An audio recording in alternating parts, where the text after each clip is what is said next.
Hello, ആദ്യം തന്നെ എന്താ കാലി പ്ലേറ്റ് എന്നല്ലേ? അത്ര ടേസ്റ്റി ആയിട്ടുള്ള ചിക്കൻ കറിയാന്ന് കാണിക്കാൻ വേണ്ടിയാണ്. അത് ഞാൻ ഫുൾ കാലിയാക്കിയെന്ന് കാണിക്കാൻ വേണ്ടി. അത് എങ്ങനെ ഉണ്ടാക്കുന്നതെന്ന് ഞാൻ പറഞ്ഞു തരാവേ. ആദ്യം കുറച്ച് വെളിച്ചെണ്ണ ഒഴിക്കുക. ഞാൻ കുക്കറിലാണ് ഉണ്ടാക്കുന്നത്. വെളിച്ചെണ്ണ ഒഴിക്കുക, അതിനകത്തോട്ട് സവാള ഇടുക, കൊച്ചുള്ളി ഇടണ്ട കേട്ടോ, ഇത്തിരി പച്ചമുളക്, വെളുത്തുള്ളി, ഇഞ്ചി ഇതെല്ലാം കൂടി ഇട്ട് മിക്സ് ചെയ്യുക. മുളക് പൊടി ഒഴിച്ച് ബാക്കി എല്ലാ സ്പൈസസും, ചിക്കൻ കറിക്ക് ചേർക്കുന്ന ബാക്കി എല്ലാ സ്പൈസസും ചേർക്കുക.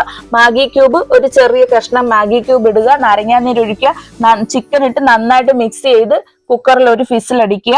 അത് കഴിഞ്ഞിട്ട് വേറൊരു ചട്ടിയിലോട്ട് വെളിച്ചെണ്ണ ഒഴിക്കുക. കുറച്ച് കൊച്ചുള്ളി, വറ്റൽമുളക്, വേപ്പില, തക്കാളി ഇതെല്ലാം കൂടി മൂപ്പിച്ചിട്ട് അതിനകത്തോട്ട്, അതായത് ചിക്കൻ കറി വെന്തിരിക്കുന്ന ചിക്കൻ കറിയിനകത്തോട്ട് ഒഴിച്ച് മിക്സ് ചെയ്യുക.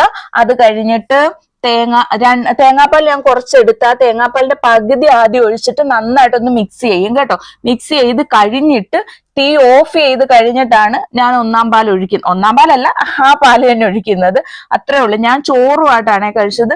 നല്ല ടേസ്റ്റ് ആയിരുന്നെന്ന് പറഞ്ഞാൽ നല്ല ടേസ്റ്റ് ആയിരുന്നു. ട്രൈ ചെയ്ത് നോക്കി.